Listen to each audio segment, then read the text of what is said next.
Hai, Assalamualaikum warahmatullahi wabarakatuh. Selamat malam. Hai Puan Cahaya, salam.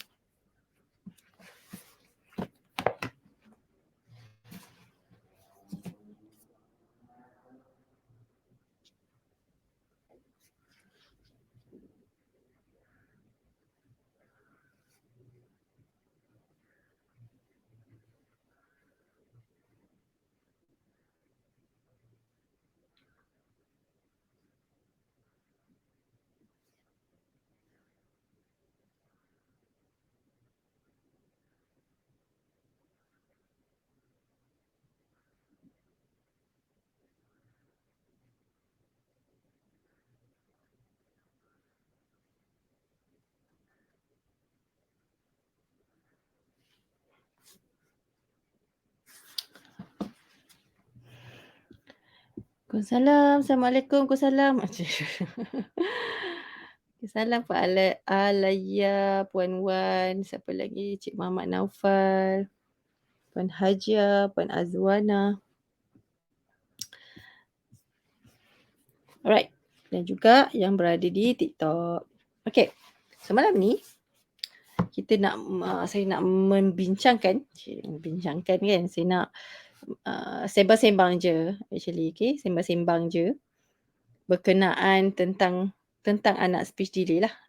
Kan apa yang kita kena tahu, apa yang parents kena tahu, apa yang mungkin sesiapa sahajalah, mungkin guru-guru, mungkin ada anak kawan-kawan kita ke, mungkin adik-beradik, mungkin somebody yang kita kenal, kan. Kadang-kadang bukan anak kita pun, tapi mungkin anak kawan-kawan kita, mungkin ada anak yang orang-orang yang kita kenal, mungkin ada mengalami delay. So ilmu ini, apa yang saya share malam ni mungkin boleh jadi sedikit sebanyak pengetahuan untuk sesiapa sahaja, kan, yang berada kat dalam ni. Mungkin guru kat dalam ni, mungkin parents kan. Untuk kita cuba memahami apa sebenarnya anak yang dikatakan anak yang lambat bercakap ni, apa benda sebenarnya. Something yang untuk kita faham. Alright. So ada beberapa perkara dekat sini yang saya nak saya nak sampaikan berkenaan anak speech delay ni. Okay? Ada beberapa perkara lah yang kita kena tahu. Alright, yang kita kena tahu untuk memahami sebenarnya apa benda, okay, apa anak speech delay ni, apa dia, kan, macam mana, apa dia. Sebab banyak juga soalan-soalan yang macam saya dapat dekat PM kan, ada yang PM kita, ada yang WhatsApp tanya tentang anak ni macam ni delay ke, ataupun kalau contohnya berapa lama anak boleh bercakap kalau buat treatment, so macam-macam kan. Ada yang macam-macam soalan lah. So daripada soalan tu mungkin saya dapat agak yang mungkin ramai yang bertanya tu adalah masih lagi tercari-cari jawapan. Kita cari-cari jawapan, maksudnya speech delay ni ataupun lambat bercakap, istilah speech delay lah biasa digunakan oleh parents kan. So kalau terapis dia tak guna speech delay, dia guna language delay. Okay. Tapi it's okay. So disebabkan ramai parents yang menggunakan speech delay, so saya gunalah istilah speech delay tu yang merujuk kepada lambat bercakap. Dia sebenarnya adalah, kalau lambat bercakap tu dia adalah language delay, kelewatan pada bahasa. So it's okay. Yang penting anda faham konsep dia. Kalau delay tu bermaksud anak tadi ni dia terkebelakang daripada kemahiran yang sepatutnya dia dah ada. Pada usia 2 tahun patut dia dah ada skill ni. Tapi dia terkebelakang, dia anak ni terkeluar daripada range perkembangan yang sepatutnya. Okay. So maksudnya macam ni. And kena faham yang pertama sekali, apa yang saya nak kita semua faham berkenaan anak delay ini adalah yang pertama, anak yang mengalami lambat bercakap, dia mempunyai sebab-sebab yang berbeza. Dengar sebab-sebab yang berbeza. Sebab tu kan ada ramai juga yang tanya, kata anak saya ni lambat bercakap, kan eye contact semua ada tapi dia bercakap tak macam orang sebaya dengan dia. Contohlah kan. Adakah dia autism? Kan. Soalan-soalan yang macam tu. Ataupun ada cakap anak saya ni dah boleh bercakap lah tapi kata 2 tahun, 3 tahun tak boleh nak buat air lagi. Adakah anak saya speech delay? Ada pula dia tanya, "Anak saya ni macam ni tak boleh membaca." Ada juga, "Anak saya ni susah nak membaca, autism ke?" Macam tu kan. So sebenarnya kena ingat kat sini tahu, saya tahu ramai orang takut dengan perkataan autism, okey. Dan of course lah kan siapa tak takut, betul tak? Of course lah kita takut. Kan bila anak kita ditimpa sesuatu masalah kan. So tapi kena ingat dekat sini lambat bercakap dia bukan semestinya autism. Banyak lagi benda lain ataupun sebab-sebab lain yang boleh menyebabkan anak jadi lambat bercakap. So dia ada ciri-ciri yang kita kena tengok pada anak tu untuk menentukan apa sebab dia. Kan contoh mungkin, okey, sebab faktor, dia ada mengalami autism tu satu. Kan mungkin anak dia ada masalah pendengaran, dua. Mungkin anak tadi mengalami kelewatan pada perkembangan iaitu contohnya macam GDD, yang ini biasanya doktor diagnose lah masa lahir ataupun masa anak tu membesar. Yang ini biasanya jelas kita boleh nampak. Okey, kelewatan pada perkembangan keseluruhan lah, fizikal dan mental pun penyebab anak jadi lambat bercakap. Ataupun anak lambat bercakap tadi disebabkan oleh masalah ADHD, kan, Attention Deficit Hyperactive Disorder. Kan maksudnya dia ada masalah pada tumpuan dan juga hyperaktif, juga boleh menyebabkan anak jadi delay. Ataupun anak tadi mengalami masalah, contoh ada sindrom, Down syndrome, Klinefelter syndrome, macam-macam. Sindrom ada banyak dan ada sindrom-sindrom yang menyebabkan anak jadi lambat bercakap pun masalah juga. Ada anak-anak yang lambat bercakap disebabkan oleh masalah pada processing ataupun motor planning yang dikenal sebagai apraxia. Dia tak boleh bercakap disebabkan oleh problem tadilah, motor planning ataupun dia panggil sebagai apraxia tadi. Yang ini kena faham, dia kena detail lah. Okey, apa benda. Ada juga anak yang lambat bercakap disebabkan oleh kurang rangsangan. Dia okey je perkembangan fizikal, okey mental, okey. Tapi nak kena check lah fizikal mental tu. Okey, okey je. Cuma dia tak cakap lagi. So mungkin rangsangan kurang, ada juga. Jadi faktor tu dia berbeza-beza, tak sama. Jadi jangan ingat setiap anak yang tak bercakap tu adalah autism. Itu adalah tanggapan yang salah. Okey, banyak lagi faktor lain. Lepas tu ada tanya pula, boleh sembuh ke kalau lambat bercakap ni? Adakah anak yang maksudnya lambat bercakap ni, adakah dia boleh kembali kepada asal lah. Kan yang macam tu. So yang untuk persoalan yang macam ni, jawapan dia adalah bergantung kepada jenis masalah anak tu tadi. Dia lambat bercakap sebab apa? Contoh, kalau anak tadi tu lambat bercakap sebab masalah pendengaran contohnya. So apa kita nak kena buat? Kita nak kena rawatlah pendengaran dia tadi sebab itu faktor dia. Pendengaran dia bagi pakai alat, ajar balik mendengar, ajar balik untuk dia dengar perkataan, sebut perkataan. So dia proses kat situ. Contoh kalau anak tadi ni okey lambat bercakap disebabkan autism. Ada masalah pada autism. Okey, so kita tengok okey level kat mana, apa isu dia. Contoh autism ni ada banyak ciri. Kan autism ni ada banyak masalah tumpuan pun ada. Dia banyak ciri. Dia datang dengan package. So package-package tu kita nak kena tolong betulkan. Kan improve dia punya tumpuan, jadi tumpuan dia lebih baik, so dia lebih mudah nak bercakap. Kalau anak tu ada masalah dengan two way communication, so kita ajar untuk dia dapatkan two way communication. Of course dia ada proses-proses je lah. Kan of course dia ada proses. So saya tak adalah explain semua malam ni. Alright, sebab dia panjang. Ataupun anak yang mengalami contoh masalah sindrom. So kita tahu apa package-package yang datang bila dia ada sindrom ni.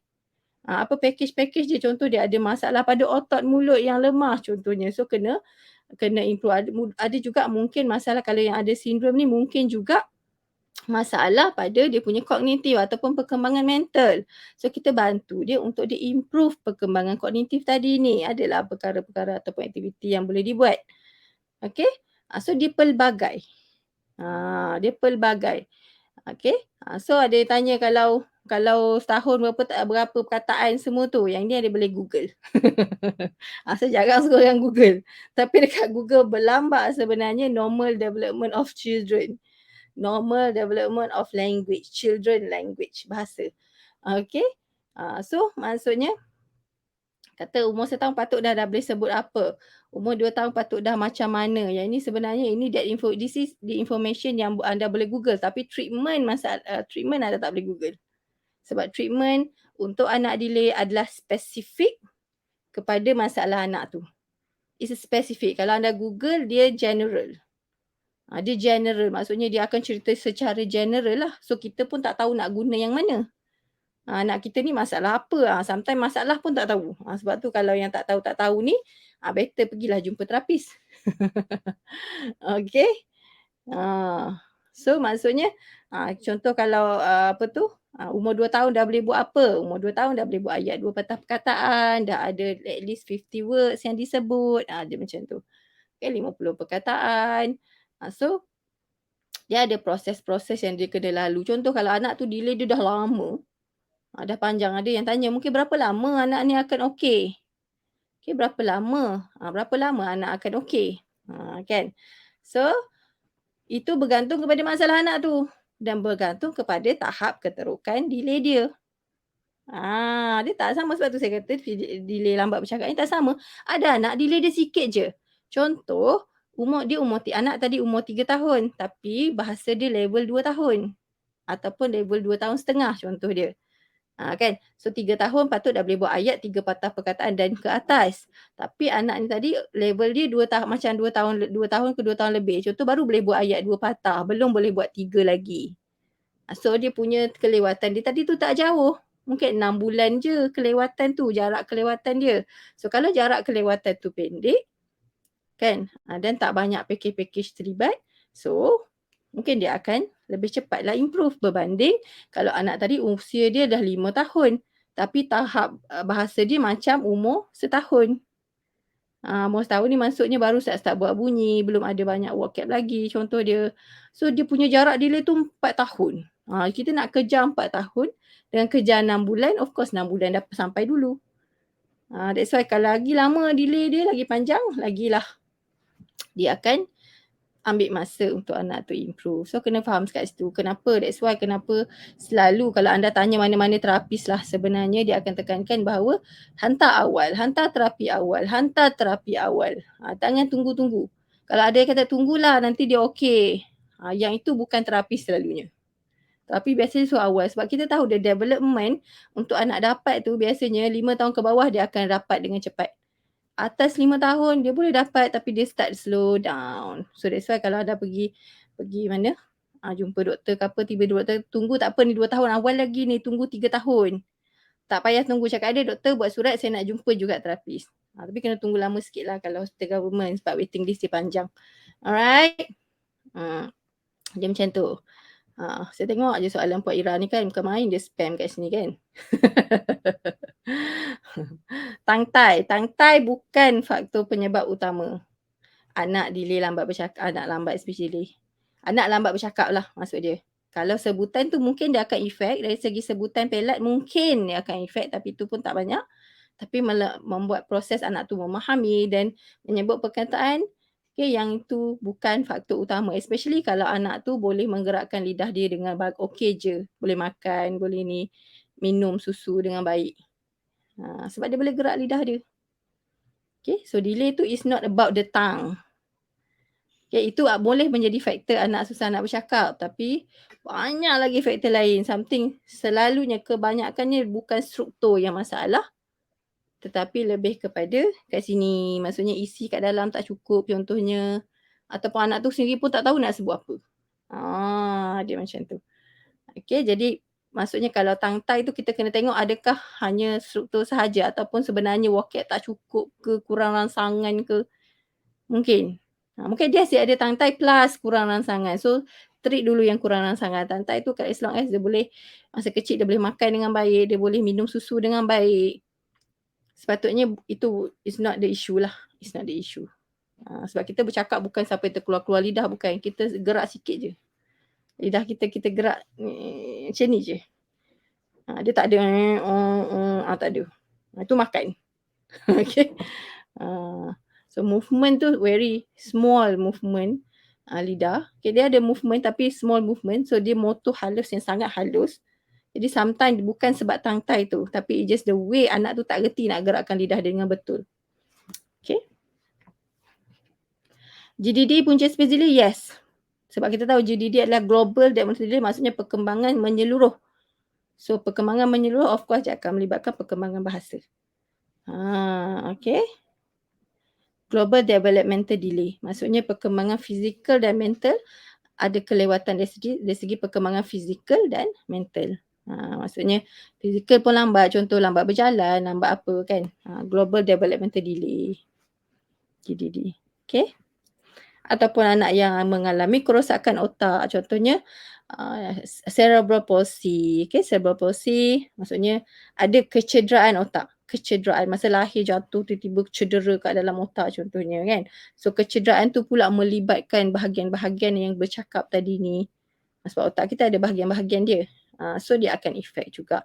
Ataupun ada juga anak yang kena sawan yang berterusan pun boleh menyebabkan dia hilang ability untuk bercakap tadi ni. Ada kes tau yang anak tu lahir dia okey, tiba-tiba dia kena demam panas yang teruk, tiba-tiba dia sawan yang berterusan.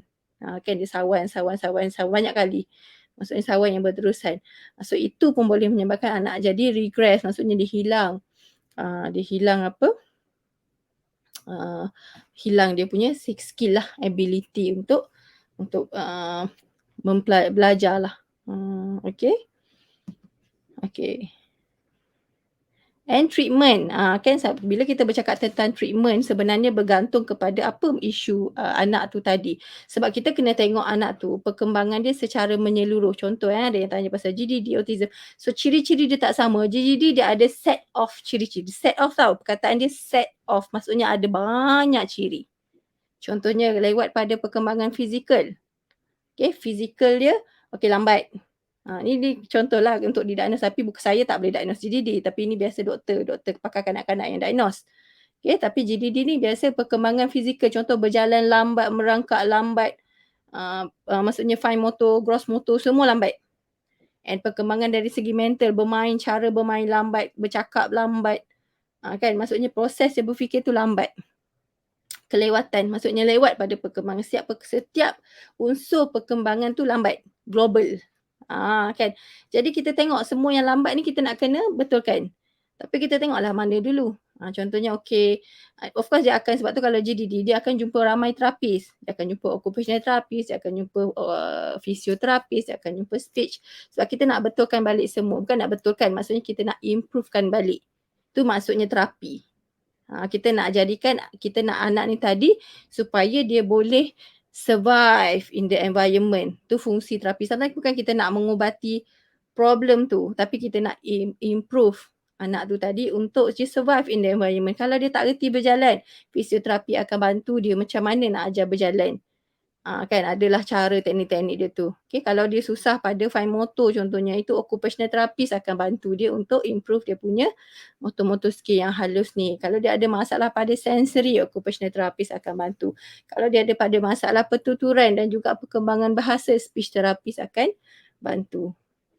Jadi tu banyaklah. Ramailah terapis nak kena jumpa. Dia macam tu. So kalau autism pula macam mana? Autism pula dia ada set of ciri-ciri juga. Dia tak sama macam DGD tadi. Sebab autism selalunya dia punya perkembangan fizikal dia okey je. Berjalan okey, merangkak okey, maksudnya normal development. Tu autism, tapi dia ada ciri-ciri yang lain. Contoh dia ada masalah pada behavior dia. Contoh dia ada masalah pada kognitif dia. Contoh dia ada masalah pada komunikasi skill, social skill dia. Dia ada banyak, dia set. Contoh dia ada masalah pada bahasa lambat bercakap tadi ni, salah satu. Tu sebab tu saya kata tak sama autism. Autism is a big condition. Ciri-ciri kat dalam tu satu, lambat bercakap. Satu ciri. Dia ada banyak lagi ciri lain yang untuk dikatakan anak tu autism, dia macam tu. Okay. So maksudnya dia kena improve lah. Okay, kalau dia ada masalah pada social and communication, so kita improve on communication skill dia. Macam mana dia nak request, macam mana dia nak minta. So kalau dia ada masalah pada behavior, pada sensory, so itu kena jumpa occupational therapist untuk kita improve on the sensory part, pada dia punya motor part. Kan. So kita kena tengok apakah skill yang anak tu tak ada, ataupun yang tak develop ataupun kurang ada. So kita develop benda tu supaya anak ni nanti kita nak supaya dia boleh berdikari. At least dia boleh minta apa yang dia nak, betul tak? At least dia boleh makan sendiri, dia boleh jalan sendiri, dia boleh buat something sendiri. And kita nak bila dia besar, dia boleh hidup macam orang lain juga. Boleh kerja, boleh bawa kereta. Itu yang tu masuk terapi. Maksudnya kita improve the quality of life tu. Tu fungsi terapi. Bukan nak jadikan dia normal macam orang lain, bukan. Improve the quality of life. Sebab kita istilah normal tu adalah terlalu subjektif. Normal tu macam mana? Dia berbeza. Normal tu, setiap orang persepsi normal dia berbeza. Tapi apa yang kita buat? Kan kita ada quality of life. Quality of life. So kita nak membentuk the quality of life. Okay, so kalau kata anak tu tadi pergi sekolah, kita nak dia boleh pergi sekolah. Kita nak dia boleh bersosial dengan kawan-kawan.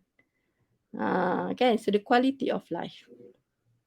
Yang bersosial dengan kawan dengan orang lain pun tak sama setiap orang. Orang dewasa pun ada yang tak reti bersosial. Ada yang introvert, ada yang extrovert, betul tak? Bukan semua orang happy go lucky kat dunia ni, tak. Kita tak boleh cakap semua orang yang happy go lucky extrovert tu normal, yang introvert tak normal, tak juga. So normal tu terlalu subjektif. Tapi apa maksud dia bila kita nak seorang anak tu boleh survive? Maksudnya dia ada kehidupan yang berkualiti yang dia boleh survive in their own. Dia macam tu. Okay. So that's why berbeza-beza. So that's why kalau kata anda nak cari terapi kan untuk anak-anak, dia bergantung kepada masalah anak tu sendiri. Ada anak yang lambat bercakap, dia boleh pergi speech therapy je because dia tak perlukan yang lain ada. Okay, ada anak yang dia hanya perlukan speech therapy.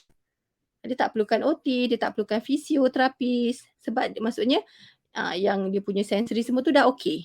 It just mungkin tak banyak vocab, rangsangan dia kurang, macam contoh dia. So dia pergi jumpa speech je. Ada anak yang memang kena jumpa occupational therapist, kena jumpa speech, kena jumpa mungkin fisio juga. Kalau anak tu ada masalah pada sensory, motor skill, kan semua, itu kena jumpa occupational therapist juga. Pada masa yang sama kena jumpa speech juga. Jadi dia tak boleh, dia tak sama. Dia tak sama. Ada anak yang boleh bercakap tapi pelat. Pelat benar, tak faham. Dia juga. Ada anak yang faham sangat tapi tak bercakap. Ada juga. Jadi macam-macam condition anak yang tak bercakap ni, dia macam-macam condition. Sebab tu kalau kata anda bertanya-tanya lah kan. Kadang-kadang kita ni suka tanya-tanya orang keliling kan, tak tahu nak tanya siapa, betul tak? Saya pun tak selalu muncul nak tanya soalan pun kan. So kita pun tak nak cari solution, kita pun tanyalah kawan-kawan kita tanya pada orang lain kan. So bila kita tanya-tanya ni kadang-kadang orang kata, okey aku cuba suruh dia tiup. Aku urut-urut sikit ni, mas otot-otot kat pipi ni urut-urut sikit. Nanti dia bercakap lah turut. Kan? So adakah benda tu applicable untuk semua anak yang lambat bercakap? Tak. Ada anak yang kita boleh urut, ada anak tak perlu urut. Ada anak yang kita perlu ajar dia lompat-lompat, ada anak yang tak perlu. Ada anak yang kita boleh ajar dia untuk meniup, tapi meniup tu bukan untuk bercakap tau, definitely. Okay, jangan salah faham kat situ. So yang ni saya banyak terangkan dalam Bangkit Bantu Anak kan. Siapa yang dah join Bangkit Bantu Anak tu, so anda akan banyaknya ni saya akan ajar kan. Bukanlah faktor-faktor, maksudnya salah-salah faham berkenaan lambat bercakap ni. Okay. So just benda tu is a process. Proses tu ada yang ambil masa lama, ada yang mungkin sekejap dah nampak improvement. Dia tak ada satu garis panduan yang kata, okey kalau lambat bercakap ni jumpa sebulan terapi, okeylah. Tak ada. Sendiri pun saya tak berani nak keluarkan statement tu. Kalau ada yang tanya, berapa lama anak saya boleh improve ni? Saya kata saya kena tengok anak tu punya problem berapa banyak. Kalau untuk anak yang ada 10 masalah kita nak settle berbanding anak yang ada hanya 2 problem, definitely yang 2 problem ni secara asasnya, secara logik akal ni lebih cepat improve berbanding ada anak 10 masalah nak kena settle. Dia macam tu. Sebab dia kadang-kadang anak yang lambat bercakap ni, bukan kadang-kadang, kebanyakannya, kebanyakannya dia datang sekali dengan package. Package ni maksud apa? Masalah pada tumpuan, masalah pada eye contact, masalah pada tak reti nak buat komunikasi dua hala. Tu package lah tu. Dia panggil package. Ada anak yang semua okey, kecuali tak bercakap. Ada yang macam tu. Okay. Apa beza autism tadi? Saya dah explain apa beza autism dan speech delay. Boleh tengok balik. Tak layak dah aku nak explain. Okay. It's a condition. Okay, lambat bercakap tu salah satu ciri kat dalam autism. Autism tu banyak ciri dia. Pergi Google. Okay, pergi Google. Google. Type kat situ. Autism. Ciri-ciri autism. Dalam ciri-ciri autism yang ada berapa puluh tu, ada satu lambat bercakap kat situ. Dia ciri-ciri. Salah satu ciri. Kalau anda pergi Google, Google pula ciri-ciri anak Down syndrome. Dia akan turun kat situ banyak ciri-ciri. Dalam satu ciri tu dia ada lambat bercakap. Pergi pula Google masalah hyperaktif, Google. Kan? So nanti dalam ciri-ciri hyperaktif tu nanti mungkin akan ada satu ciri-ciri masalah lambat bercakap. So lambat bercakap adalah ciri-ciri kepada that condition. Tu beza dia. Okay?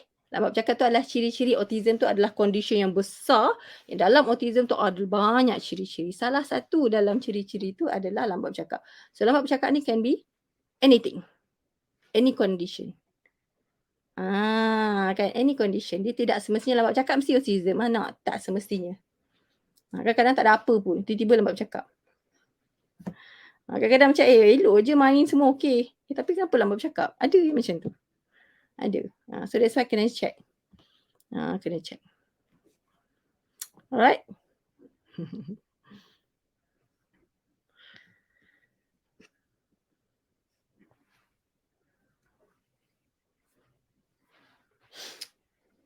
Mild autism, bawa terapi adakah boleh normal seperti anak lain? Define normal. Selalu saya akan tanya define normal. Apa maksud normal di mata kita? Di mata saya dan di mata anda normal tu berbeza.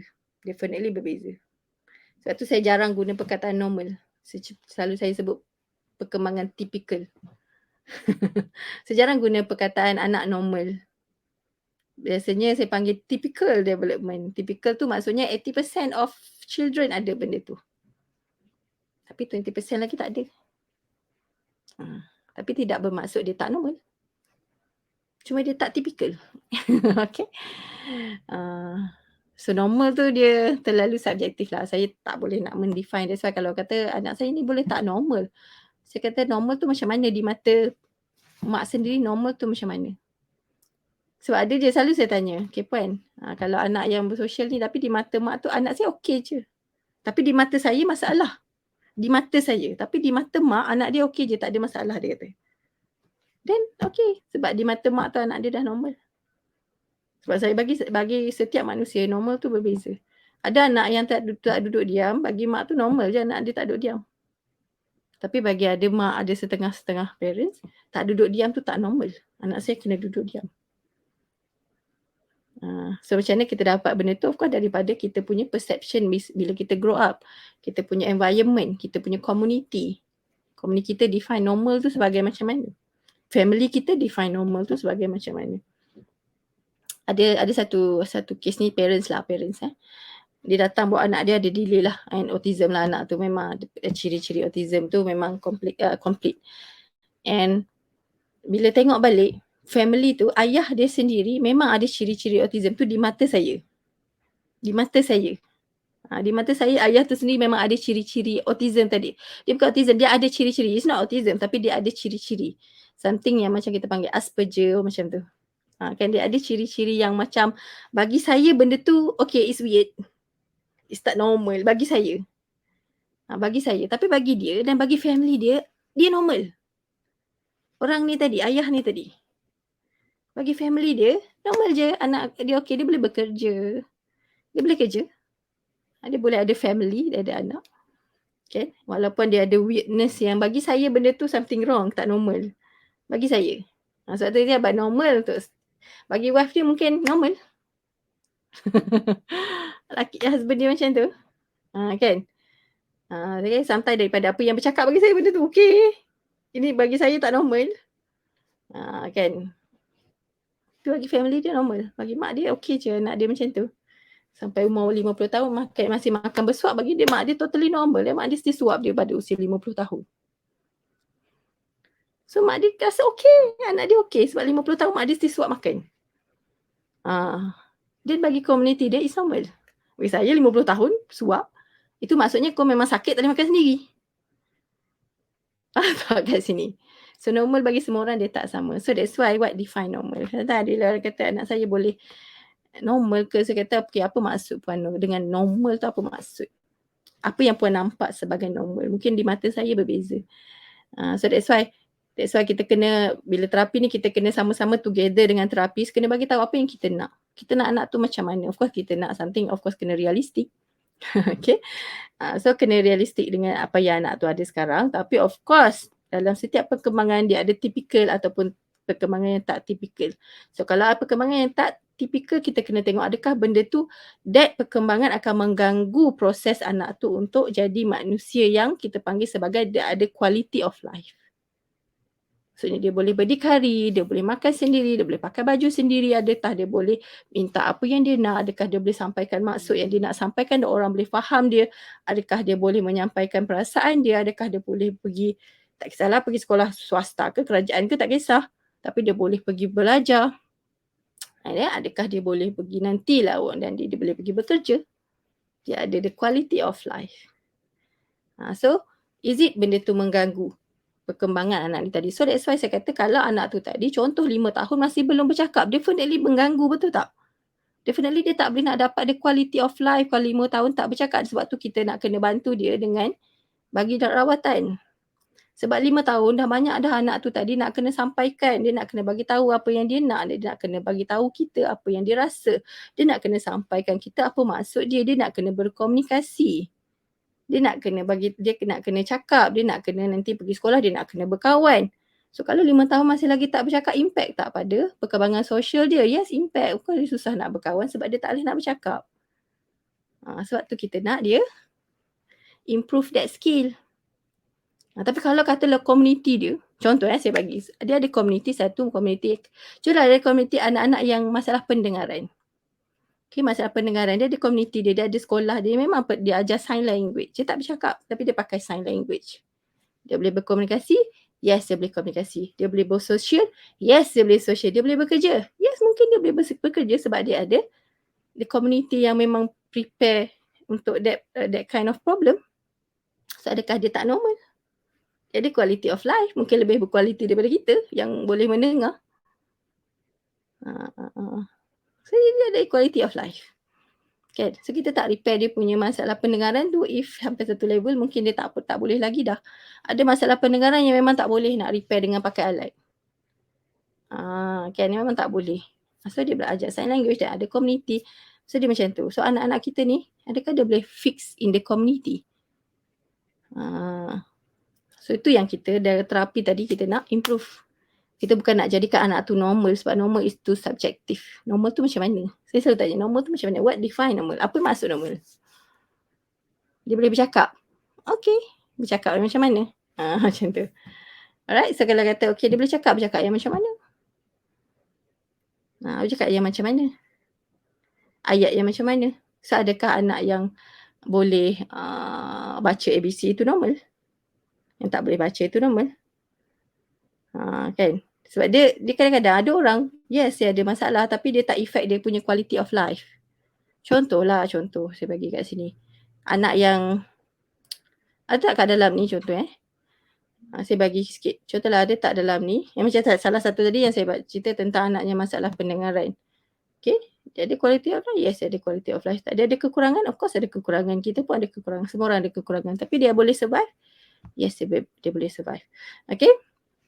Ataupun salah satu contoh lain, contohlah anak kita ni, katalah masa kecil dia didiagnose autism. Masa kecil lah. Kata umur 2 tahun, 3 tahun dia didiagnose autism. Ini kita undergo terapi. Undergo terapi, improve dia punya social skill, improve dia punya semua skill lah yang mungkin kita nampak dia kurang tadi ni. Kan? So contohlah, katalah anak autism kita ni macam takut dengan semua bunyi kuat. Bunyi persekitaran semua dia takut, dia tak boleh nak tolerate. Contoh, ada masalah dengan toleration dengan sounds. So, kata okay, bila dia tak boleh nak tolerate dengan banyak sounds, so dia akan mengganggu proses dia nak belajar because kat sekeliling kita sangat banyak bunyi. Kadang-kadang kita kat dalam kelas tengah belajar pun ada bunyi motor, bunyi kereta, bunyi orang potong rumput, bunyi aircon. Tapi kalau katalah anak tadi ni dia ada autism dan ada problem dengan nak adapt dengan sounds. Kan dia macam everything yang keliling dia rasa bising. Dia tak boleh nak belajar because of benda tu kacau hidup dia. So kita tahu benda tu mengganggu hidup dia. So kita kena bantu dia supaya dia boleh adapt. Yang ni biasa occupational therapist lah yang akan buat rawatan pada dia punya sensory tadi tu. The processing part. Bukan telinga dia ada masalah, bukan. The processing part dekat sini. Processing. Kan? So, Sebab kita tahu benda tu mengganggu hidup dia. Dia tak boleh nak belajar, dia tak boleh nak duduk dengan selesa, dia mengganggu proses hidup dia. So yang tu nak kena improve. Tapi katalah anak tadi ni geli nak masuk toilet. Dia masuk toilet, dia jengkit-jengkit kaki. Masuk toilet, toilet basah, lantai basah, dia jengkit-jengkit kaki dia. Kan? Tapi dia boleh bercakap, dia boleh bersosial, dia boleh main. Tapi nak masuk toilet jengkit-jengkit. Adakah benda tu problem? Bagi saya, it's not a big problem. Saya pun menjengkit kadang-kadang masuk toilet, especially yang basah. Tapi dia ada masalah yang mengganggu hidup dia tak? Benda tu tidak mengganggu hidup. So it's okay untuk benda tu ada. Nak rawat boleh, tak rawat pun tak apa. So saya kata apa yang kita nak rawat tu, adakah benda tu mengganggu kehidupan? Tak bercakap mengganggu kehidupan ke tak? Of course mengganggu kehidupan. Tak boleh nak cerita nak apa. Kan sebab tu kita rawat. Sebab dia mengganggu kehidupan anak tu tadi. Dia mengganggu dia punya, dia nak survive tadi ni susah. Dia nak bagi tahu kita dia nak apa pun tak boleh. Orang tak faham, dia kan stres. Emotionally stress. Kan kita pun stres nak bercakap dengan anak tu. Anak tu lagi stres tak boleh nak cakap dengan kita. Kan? So kita improve yang mana yang akan mengganggu proses kehidupan. Kalau tak mengganggu, dia tak apa. Alright. Macam mana nak praktis anak gulung lidah? Kenapa nak kena gulung lidah tu? Saya pun tak boleh gulung lidah.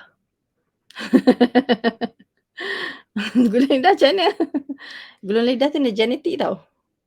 Ada genetik yang memang tak boleh gulung lidah. Ada genetik boleh gulung lidah. So as long as benda tu tidak mengganggu kehidupan, tak perlu pun kita nak ajar. Tu maksud saya. Because that skill dia tak ada kaitan pun dengan ni bercakap ke apa, tak ada. Okay. Macam mana anak 2 tahun boleh sebut apa yang dia tengok secara spontan, tapi bila suruh repeat dia tak nak. Jangan suruh repeat. Jangan suruh anak repeat apa yang dia dah cakap. Itu tips dia. Okay, ni join saya punya apa tu? Sama ada join BBA. BBA Bangkit Bantu Anak. Dalam tu saya banyak explain tentang teknik-teknik dan it's free. Tak nak join pun suka hati lah sebab benda tu free kan. Tak kisah pun. Kan. Sebab kelas tu free. Esok saya ada satu kelas esok bercerita tentang peluang. Okay, apa peluang-peluang yang kita nak bagi pada anak untuk membolehkan dia lebih banyak interact dengan kita. Because sometimes anak ni kurang peluang. Kan. Okay. Kadang-kadang terjengkit-jengkit. So itu peranan kita lah. Sebenarnya kita nak bantu anak-anak kita ni supaya dia pun ada quality of life macam yang kita dah lalu. Kita tak ada perfect life, betul tak? Kita sebagai parents, kita pun tak ada perfect life. Kita pun tak ada dapat semua benda yang kita nak kat dunia ni. Kan kita pun ada isu juga kan. Ada orang yang contoh. Saya ada masalah dengan contohlah dululah sampai sekarang still ada. Saya ada masalah dengan saya tak suka bau-bau yang kuat. Saya tak boleh, saya sakit kepala bila saya bau yang kuat macam perfume. Bau, even spray ke anything, saya tak boleh. Kan bau tu. Tapi adakah benda tu mengganggu hidup saya? Tak. Sebab saya boleh elak perfume, saya tak payah pakai perfume. Kalau ada orang pakai perfume, saya boleh duduk jauh-jauh. Tak payah duduk dengan dia. Macam sekarang siapa ada yang wangi-wangi ke office, saya bising. Siapa pasal wangi ni, jangan nak wangi-wangi sangat. Macam tu kan. So adakah mengganggu the quality of life? Adakah saya tak boleh bekerja? Saya boleh bekerja, saya boleh bercakap, saya boleh buat apa yang manusia lain buat. Saya masih boleh memberi manfaat, saya boleh pergi belajar. So benda tu tidak mengganggu dia. So saya tak perlu nak treat pun masalah saya susah nak membawa. Tapi kalau saya nak treat boleh. Cuma it's not necessary. Faham tak? Dia macam tu. Ada skill kemahiran anak yang it's not necessary untuk kita rawat. Ada yang yes sangat perlu dirawat. Kalau benda tu mengganggu kehidupan yang membuatkan kita tak boleh nak hidup macam manusia lain. Dia macam tu. Alright. Yes, kalau macam contoh lambat bercakap, tak boleh macam lambat delay macam contoh autism, yes, yang itu kita tahu memang mengganggu proses dia untuk belajar. So that's why kita nak treat je lah. Tapi kena ingat apa benda yang kita nak treat, yang tu lebih penting. Apa skill dia. Kan ni anda boleh masuk kelas Bangkit Bantu Anak ataupun nak masuk kelas NAC terus pun boleh. Sebab kalau masuk kelas NAC anda akan terus dapat semua video Bangkit Bantu Anak. Ada 9 kunci. Bangkit Bantu Anak ni ada 9 kunci. Okay, kalau anda join seminar anak-anak cakap, Okay, automatik anda akan dapat semua video 9 tadi ni.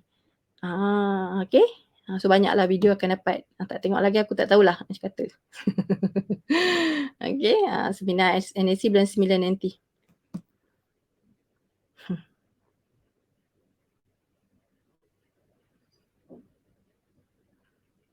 Cakap 4 hingga 5 patah. Tapi bila cakap laju dia pelat. Tengok umur. Dan tengok jenis pelat. Ada jenis pelat tertentu. Pelat pun dia ada perkembangan dia. Sebutan lah, bukan pelat. Sebutan bunyi. Okay, pelat atau tak pelat tu dia ada perkembangan dia tersendiri. Bunyi apa, umur berapa. Pelat apa, umur berapa.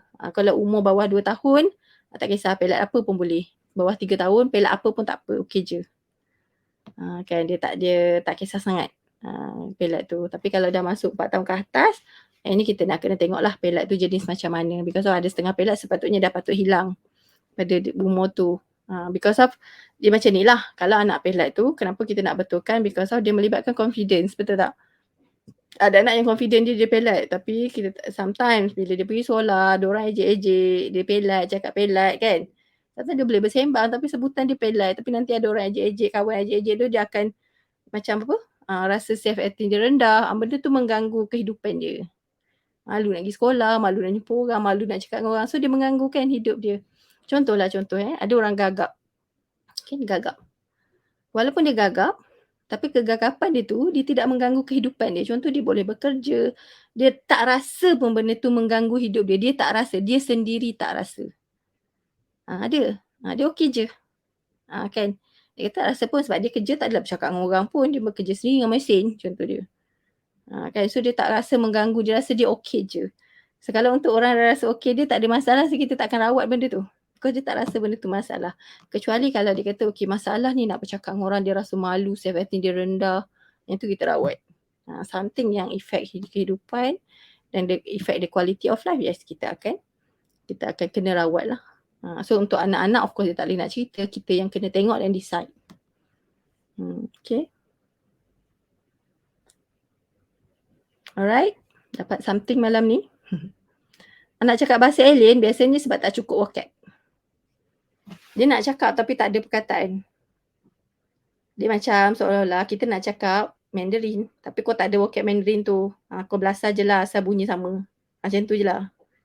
Tu secara asas je. Secara umum dia macam tu. Dia tak cukup vocab nak bercakap tu. Tapi dia nak bercakap juga. Nak juga tengok orang cakap keluar-keluarkan suara. Gerak-gerakkan mulut lidah bagai ada bunyi-bunyi tertentu yang keluar. Sejupa lah tiru. Macam kita lah nak tiru orang cakap Korea.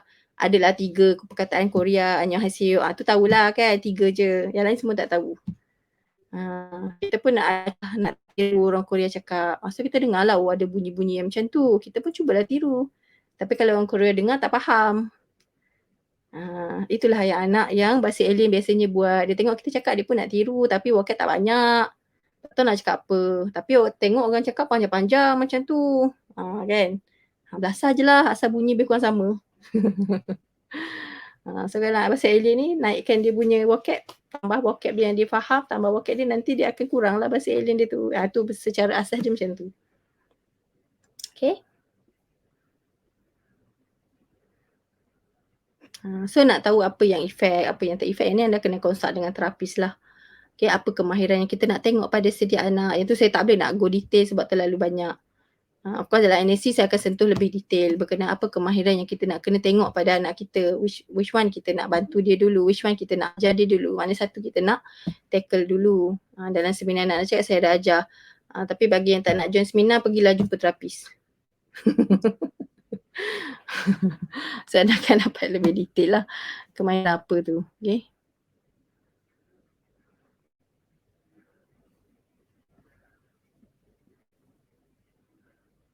Orang dulu tak ada ke anak masalah macam sekarang ni?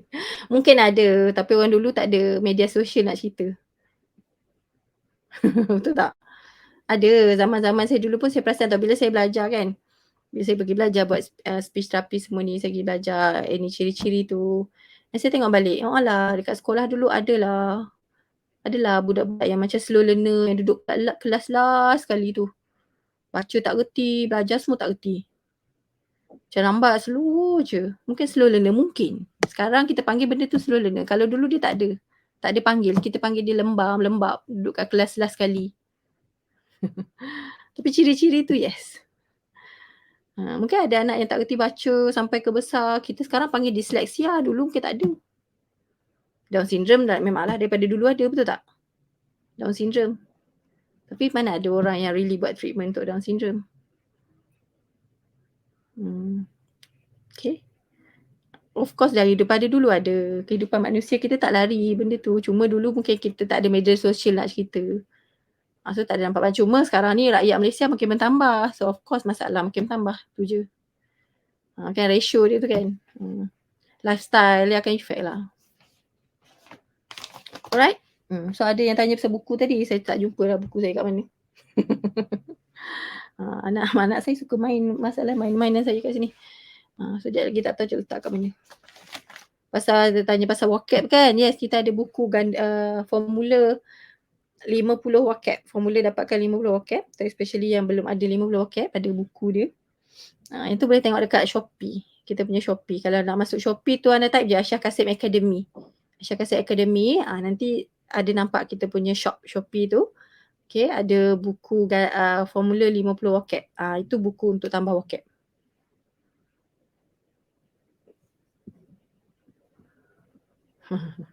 Ada testimoni kat sini saya lah. Contoh anak slow learner, dia kecil orang cakap bodoh je. Orang dulu memang tak tahu benda ni panggil apa.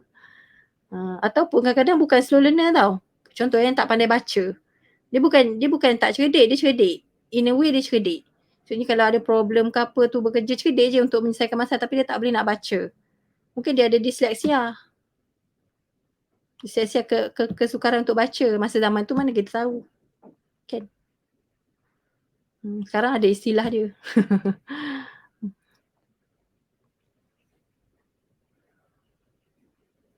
Okay. Okay, so cuba buat je. Banyak kat dalam ni parent-parents yang dah buat, dah cuba buat kan, dah ada hasil je. So insyaAllah boleh je. Cuma kita nak kena konsisten dan teruskan buat. Mungkin ada yang buat tu dia dapat buat beberapa bulan dah dapat hasil. Mungkin ada yang perlukan masa lebih lama. Just continue buat. Everybody dia ada own journey. Okay, everybody dia ada own journey. Anak kita pun sama, kita pun sama. Anak kita pun ada own journey dia untuk belajar. Kita pun ada own journey kita untuk ajar anak kita. Dia tak sama. Ada yang ajar toilet train. Seminggu aja dah boleh dah nak kencing berak kat toilet. Ada 3 bulan tak dapat-dapat lagi. Tapi adakah kita nak berputus asa? Tak. Tak kan anak kita. Teruskan ajar je. Okay? Cari belajar, teruskan ajar. It's okay. Dapatlah nanti. Alright.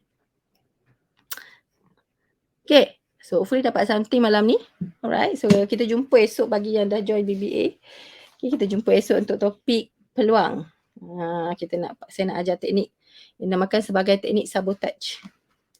Macam mana kita nak sabotage, bukan sabotage anak, kita nak sabotage the situation supaya anak kita ni ada peluang untuk menggunakan bahasa yang dia ada. Alright. So kita jumpa esok pukul 9. Esok saya tak ada live, malam ni je ada. Alright, itu saja dari saya. Thank you so much. So kita jumpa esok pada yang join BBA dan kepada yang nak nak join seminar NSC pun masih boleh, masih terbuka. Dan untuk bulan 8 ni, bulan 8 ni sampai Merdeka ni, kita ada bagi siapa yang register seminar anak-anak cakap, anda akan dapat percuma 9 video, 9 kunci ni. So bagi terlepas anda boleh tengok balik lah 9 kunci ni. Okay. Alright. Esok bukan saka. Esok bukan saka. Esok saya lah. Hari tu je saka. Pakai saka-saka kat sini ada yang tak faham sekejap lagi. Yang join kelas je faham saka-saka ni. Alright. So itu saja dari saya. Okay. Thank you so much yang di TikTok dan juga yang di Facebook. Kita jumpa nanti lagi insyaAllah. Okay. Itu saja. Assalamualaikum dan selamat malam. Bye-bye.